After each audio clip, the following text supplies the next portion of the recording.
Senhor presidente, o tema que me traz à tribuna no dia de hoje é justamente o que está acontecendo no Rio Grande do Sul.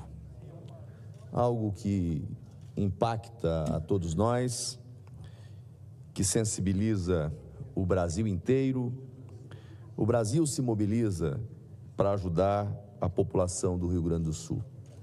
Eu, essa semana, visitei diversos municípios do estado de Rondônia, dialogando com as pessoas, conversando, com prefeitos, com vereadores, com empresários, com pessoas de todas as classes. Pessoas simples, que estão lá se empenhando para, de alguma maneira, colaborar para aliviar a dor e o sofrimento de quem está no Rio Grande do Sul. O que está acontecendo no Rio Grande do Sul é algo sem precedentes na história do Brasil.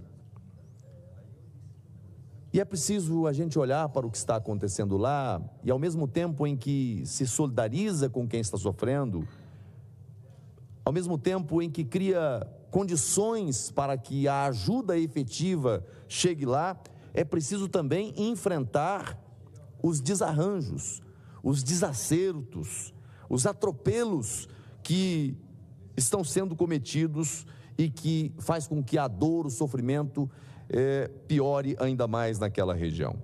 As enchentes devastadoras deixaram mais de 395 mil cidadãos desalojados, espalhados por quase 400 cidades do Rio Grande do Sul.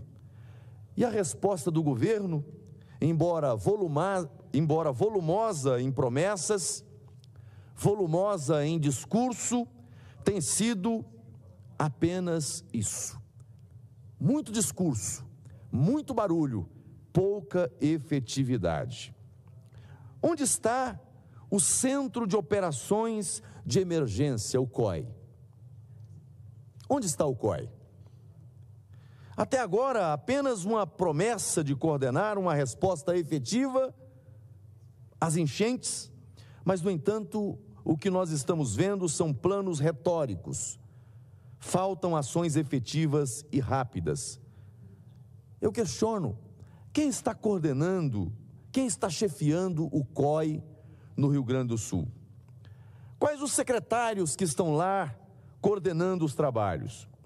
Quais as estratégias adotadas pelo COI para socorrer o Rio Grande do Sul? Qual o plano de contingência preparado? Tem mais de 380 cidades impactadas pela água, debaixo d'água, literalmente. E qual a estrutura de suporte que o governo federal pôs lá na questão da saúde? Mais de 380 cidades. Senhor presidente, lá estão aproximadamente 83 profissionais da Força Nacional do SUS, atuando em 6 hospitais de campanha. Mais de 380 cidades destruídas. 83 profissionais da Força Nacional do SUS atuando no Rio Grande do Sul em 6 hospitais de campanha. Eu questiono, como esses recursos podem ser o suficiente quando confrontados com a realidade de centenas de milhares de desabrigados? Anunciaram kits de sobrevivência para 300 mil pessoas por 15 dias. E depois desse prazo? E os que ultrapassarem esse número, essa marca? A situação demanda uma mobilização muito mais significativa, muito mais séria por parte do governo. Eu repito, onde estão os reforços prometidos? Mais profissionais, mais hospitais de campanha, mais medicamentos, vacinas. Isso tudo é necessário, não é para depois, é para já, é para agora. Burocracias e lentidões processuais não são justificativas para a tardia, para o retardo, para o atraso na atuação do governo federal. Que agora começa a retórica da terceirização. Querem terceirizar aos prefeitos os problemas decorrentes da tragédia. Já estão procurando culpados. Ninguém aqui, e veja que a oposição tem sido muito cuidadosa nessa questão, porque é hora de somar os esforços. Não é hora de apontar culpados, mas é preciso olhar para a realidade e verificar se o Estado brasileiro, se o governo federal está agindo na velocidade certa. No discurso, na retórica, no diz que vai, está tudo certo, mas o que efetivamente está chegando lá na ponta é muito pouco. Eu quero destacar aqui, com muita alegria, um trabalho que é digno de reconhecimento e elogio no Brasil e fora dele, o trabalho dos voluntários. Os milhares de voluntários dos 4 cantos do Brasil e de fora do Brasil que lá estão. Médicos, enfermeiros, profissionais liberais, pessoas simples que abriram mão de suas empresas, de seus empregos, de seus trabalhos, para ir ao Rio Grande do Sul, para cumprir uma tarefa humanitária. A esses é preciso tirar o chapéu e reconhecer pelo seu esforço. Eu tenho falado com alguns médicos amigos, inclusive médicos de Rondônia, que estão no Rio Grande do Sul atuando no enfrentamento a essa situação, e eles alertam para algumas coisas que eu queria compartilhar aqui com os colegas senadores. Alertam para uma onda de problemas de saúde que estão surgindo e que ainda surgirão como consequência do volume de água, esgoto, animais mortos e tanta coisa, tudo isso misturado em razão do volume d'água que todos estamos acompanhando lá. Eles destacam a necessidade urgente de preparação para doenças infecciosas, problemas dermatológicos, intoxicações e uma série de outras condições médicas que se seguirão. E aí falam em pelo menos 4 ondas. A primeira onda de 0 a 7 dias de enchente, diarreias infecciosas, doenças de peles, traumas, pneumonia aspirativa, infecções virais, respiratórias, entre outras situações. Falam do risco com os animais peçonhentos, escorpiões, cobras, aranhas e tantas outras coisas, que nesse momento está tudo misturado e as pessoas desprotegidas. Uma segunda onda, dos 7 aos 15 dias, de leptospirose, tifo, cólera, hepatite A, tétano, pneumonia bacteriana, sinusites bacterianas, entre outras coisas mais, que eles alertam que é consequência natural desse tipo de situação.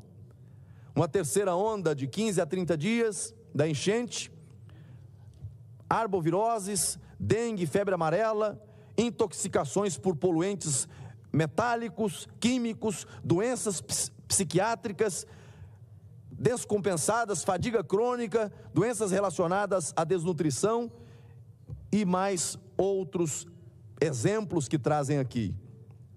E uma quarta onda, que normalmente surge após os 30 dias de crise: aumento brutal de doenças mentais.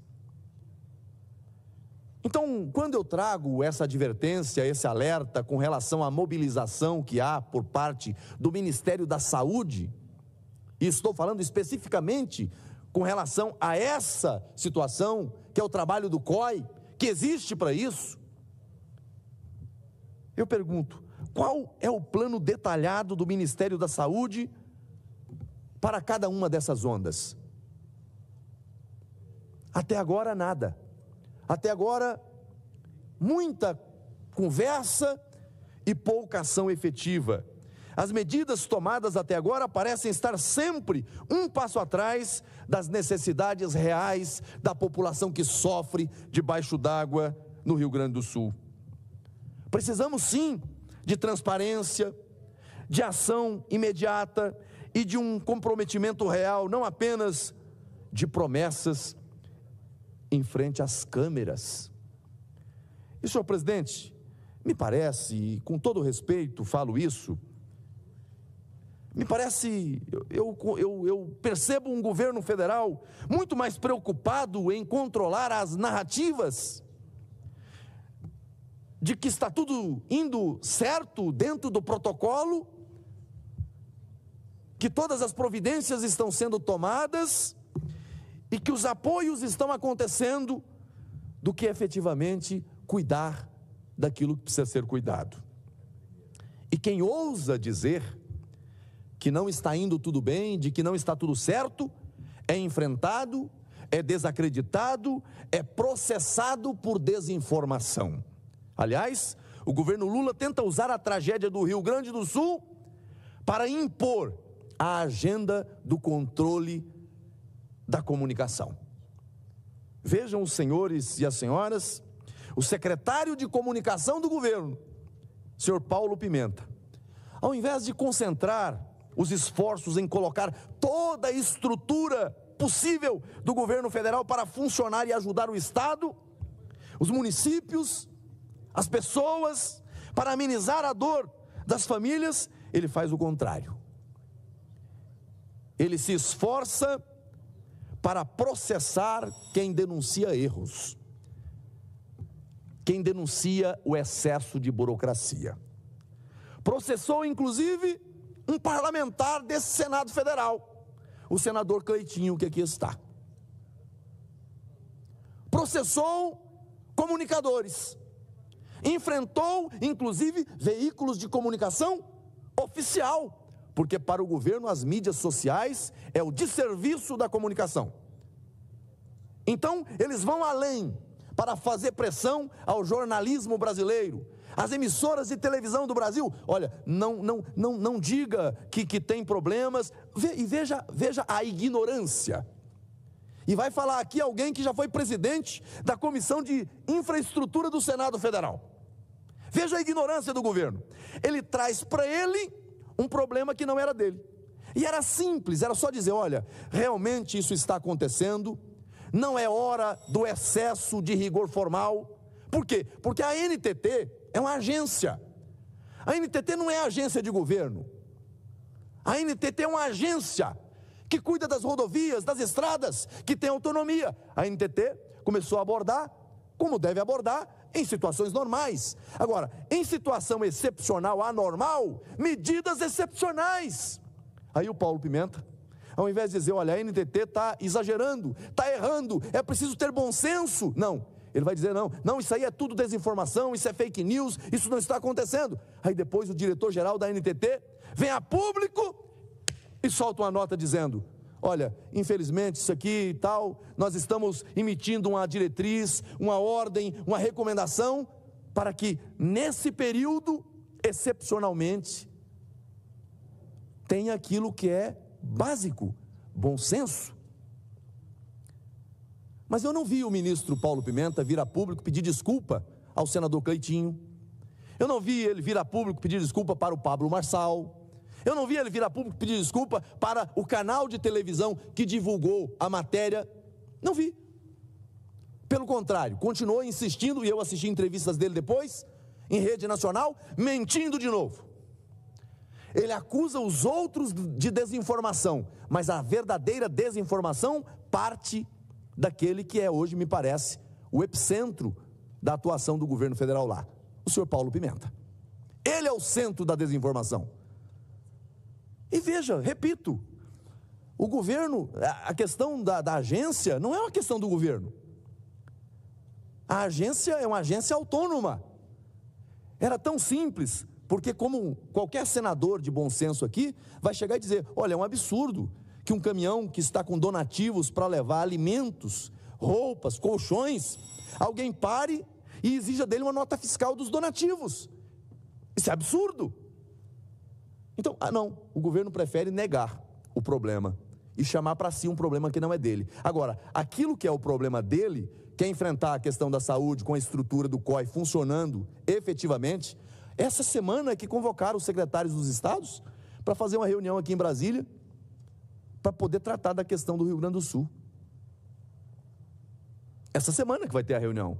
Então, senhor presidente, eu vou concluir a minha fala apenas para dizer que é preciso mais do que discursos, é preciso mais do que retóricas. Veja, o governo anunciou que mandou para o Rio Grande do Sul 51 bilhões com medidas para atender o Rio Grande do Sul. 51 bilhões.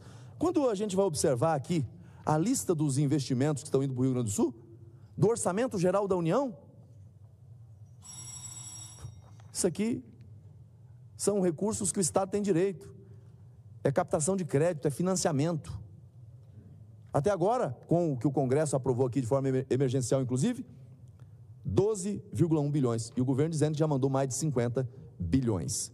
É preciso parar de mentir, burocratizar e apoiar mais. E este parlamento, independente de base ou oposição, todos nós, de maneira célere, responsável e eficiente, precisamos garantir as condições para que o governo atenda o Rio Grande do Sul. Mas é preciso deixar de terceirizar. A culpa não é dos prefeitos.